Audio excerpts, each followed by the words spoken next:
जी अस्सलाम वालेकुम आकिब भाई, दिस इज़ बेराम काजी फ्रॉम ग्रासरूट्स क्रिकेट।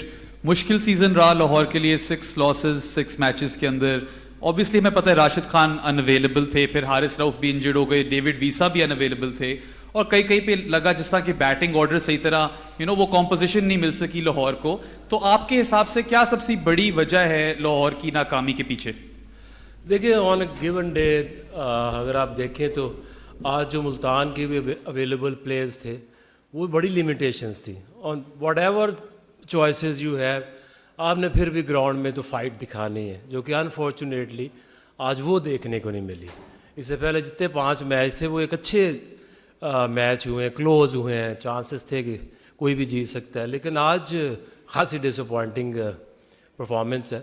इसकी वजह आपको ये बता सकता हूँ कि जो टीम होती है कम्बिनेशन होती है, या एट टाइम्स आपके जो इंडिविजुअल ब्रिलियंस इतनी ज़्यादा आ जाती है 3-4 प्लेयर्स से कि आप टूर्नामेंट में अच्छी पोजीशन में आ जाते हैं। इसमें जो हमारा कॉम्बिनेशन है वो सही नहीं बन रहा। बॉलिंग की तरफ देखते हैं तो वो मैच्योरिटी और कंसिस्टेंसी की कमी है। शहीन है, वो अकेला ही लड़ रहा है, बीच शुरू भी करता है, एंड में भी। तो जब आपको दूसरी तरफ से सपोर्ट नहीं मिलती, कुछ जो आपकी क्वालिटी बॉलर्स हैं वो भी फिर बीच में फंस जाते हैं। ओके भाई, आज 2 स्पिनर्स के साथ कलंदर्स ने मैदान में आने का फैसला किया, लिंडे भी और सलमान फयाज भी, लेकिन दोनों ही हमें उस तरह से परफॉर्म करते हुए नज़र नहीं आए। उसके पीछे क्या लॉजिक थी 2 स्पिनर्स को खिलाने का? और दूसरा कि लाहौर कलंदर्स की बैटिंग, आप समझते हैं कि सिर्फ बॉलिंग की वजह से लाहौर हार रही थी, या कि बैटिंग का भी उतना ही फैक्टर है लाहौर के हारने में? देखिए, इसमें जो रन्स हैं वो तो लाहौर में अराउंड 200 बन रहे हैं। बड़ी बुरी बॉलिंग भी हुई तो फिर भी 13-14 रन्स जो हैं उनके करीब तो जाया जा सकता था। और मैं ये समझता हूँ कि 2 जो आपने स्पिनर्स का पूछा है, तो हमने ये अब सोचा था कि let's have 3 spin options. Sikandar Raza को भी आप शामिल करें। एक आपका लेफ़्ट आर्म है Linde, then leggie, then offie, and then 4 seam bowlers. लेकिन वो एट टाइम्स वो ऐसा शुरू हुआ कि आपको जब विकटें नहीं मिलते तो आपकी जितनी भी ऑप्शंस हों वो सारी की सारी बेकार चली जाती हैं, अनटिल के आउट हों 1-2, फिर प्रेशर पड़ता है। तो मैं समझता हूँ कि जो डिसिप्लिन बॉलिंग की कमी नज़र आई। आकिब भाई, छठा मैच है, बैटिंग ऑर्डर हम देख रहे हैं कि हर मैच के बाद तब्दील हो रहा है। शाहीन भी ऊपर आ रहा है, किसी में सिकंदर रज़ा जो player of the tournament ILT में होके आए उनको भी बारी बहुत कम दी जा रही, बॉलिंग भी कम करवाई। क्या बैटिंग ऑर्डर के शफल होने की वजह से भी है कि स्कोर चेज़ नहीं कर पा रहे, बड़ा स्कोर नहीं कर? देखिए, उसमें जो जब आप बड़े टोटल करने जाते हैं तो फिर एट टाइम्स बीच में 1-2 मैचेस में हुआ है कि जो एक 70 मीटर है, एक 60 मीटर है, उसको देखते हुए जब आप 1 डायमेंशनल 2 राइटी चले जाएँ तो फिर आसान हो जाता है बॉलर्स के लिए। बट यू कैन, हम ट्राई करते हैं, उसमें कई दफ़ा चीज़ें जो है सक्सेसफुल हो जाती हैं, कई दफ़ा उस तरह से नहीं होती, और जब नहीं होती तो आप मैच हारते हैं। आकिब भाई, अब रियलिस्टिकली बहुत मुश्किल लग रहा है प्रोग्रेस करना। ऐसे में टीम को बकिया मैचेस के लिए कैसे आप मोटिवेट करेंगे? क्या आप उनको प्लान देंगे कि बकिया मैचेस में एटलीस्ट अपने शोल्डर्स डाउन ना हो? और क्या अब आप भी बतौर head coach, if and buts ये हो जाए वो हो जाए, उसकी कैलकुलेशन, फला कैलकुलेशन पर अब भी आप कहीं ना कहीं स्लाइटेस्ट चांस की कुछ वो देख रहे हैं कि विंडो निकला है? सबसे पहले तो हम देख रहे हैं फर्स्ट विन, वो किसी तरह से हो जाए। और देखिए, ये जो स्पोर्ट्स है ये हर प्लेयर अपनी प्राइड के लिए खेलता है। आई एम श्योर कि जो 7वां मैच भी जो प्लेयर ग्राउंड में आएंगे सारी दुनिया उन्हें देखती है, उनकी रेपोज होती हैं, उनके स्टैंडर्ड्स होते हैं। डेफिनेटली ग्राउंड में जब मैच शुरू हो जाता है तो सब ये भूल जाते हैं कि अब कितना आपका चांसेस है, कितने चांसेस नहीं है। सो आई थिंक प्लेयर्स अपनी प्राइड के लिए खेलते हैं, और हम भी कोशिश करेंगे कि जो बाकी मैचेस हैं उनमें अच्छी क्रिकेट लोगों को देखने में मिले।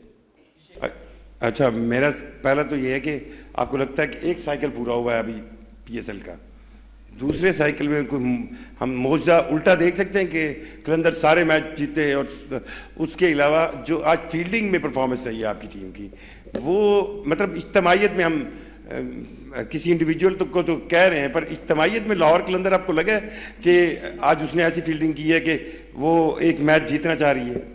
देखिए आज तो स्पेशली कोई एक भी चीज़ इस तरह की नहीं हुई कि आप उसकी कोई जस्टिफिकेशन दें।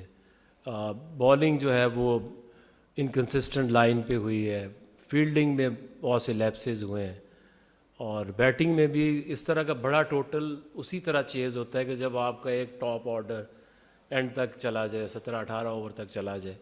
So nothing worked today actually for us. इससे पहले जो 5 मैच थे, हार और जीत तो एक तरफ है, बट लोगों ने इन्जॉय किया, मैच टफ हुए, रिजल्ट कुछ भी आ सकते थे, लेकिन आज आई थिंक अच्छा नहीं खेले। और वो दूसरे मैच में हो सकता है कि आप 6 की 6 मैच जीतें। 4 है, 4 की 4 जीतें। देखिए 6 हारना भी एक उतनी कमाल है जितना कि 4 जीत जाना। So hope for the best. Aqib भाई ये बताएं कि अब्दुल्ला शफीक पाकिस्तान टीम का बड़ा कंसिस्टेंट हिस्सा रहे हैं, और हमने देखा है कि उनको शुरू में 1-2 मैचेस मिले, उसके बाद आपने उनको टीम कम्बिनेशन का हिस्सा नहीं बनाया। तो कुछ वजह बता सकते हैं अब्दुल्ला शफीक के बारे में कि अगले मैचेस में उनको मौका मिलेगा फिर से?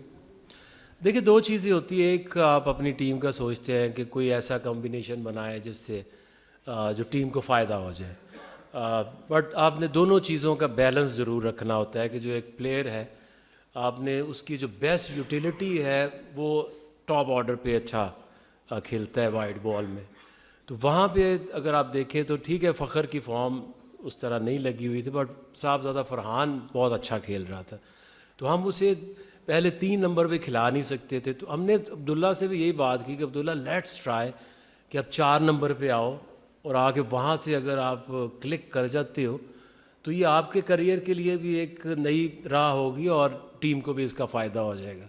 बट जहाँ वो थोड़ा सा फंसे तो आपका फिर एज मैनेजमेंट एज प्लेयर आप सोचते हो कि आप फिर कामरान गुलाम को लेके आएगा जो खेलते 4 नंबर पे हैं, तो ये थोड़ा सा बैलेंस आपको लेके चलना पड़ता है। अच्छा आके भाई ये बताएं कि हमने ये 9वां सीज़न है लाहौर का, हमने देखा है कि लाहौर या फिर पहले गेयर में खेलती है या फिर सीधा ही 5वें में, तो कोई दरमियान में हमें कोई चीज़ नज़र नहीं आई। तो जब से आपने संभाला है कि स्ट्रेटजी हमेशा यही रही है कि एग्रेसिव ही खेलना है चाहे रिजल्ट्स जो भी हों, क्योंकि हमें या फिर ट्रॉफी जीतती नज़र लाहौर आई है या फिर आखिरी नंबर पे नज़र आई है, तो क्या स्ट्रेटजी होती है हमेशा रही है इन सालों के अंदर? स्ट्रेटजी देखिए यही होती है कि हैवी बॉलिंग हमारी होती है, बॉलिंग के ऊपर हम हमेशा ये सोचते हैं कि 5 अच्छे बॉलर हों तो फिर आप डोमिनेट करते हैं T20 क्रिकेट में। अनफॉर्चुनेटली उन 5 में 3 नहीं थे, तो इसलिए वो जो हमारी स्ट्रेंथ थी वो अपनी वीकनेस बन गई। सो आई थिंक ऐसी सिचुएशन में बड़ा मुश्किल हो जाता है, कोई आपका प्लेयर लेट आ रहा है, कोई बीच में आ रहा है, तो वो उस तरह से एक माहौल नहीं बन पाया कि आपकी पूरी टीम आई है, जो आपकी चॉइसेस हैं। ठीक है अगर राशिद ने तो आना नहीं था, लेकिन बाकी टीम आती, सारे सेटल्ड होते, सेहतमंद रहते, तो डेफिनेटली रिजल्ट डिफरेंट होने थे।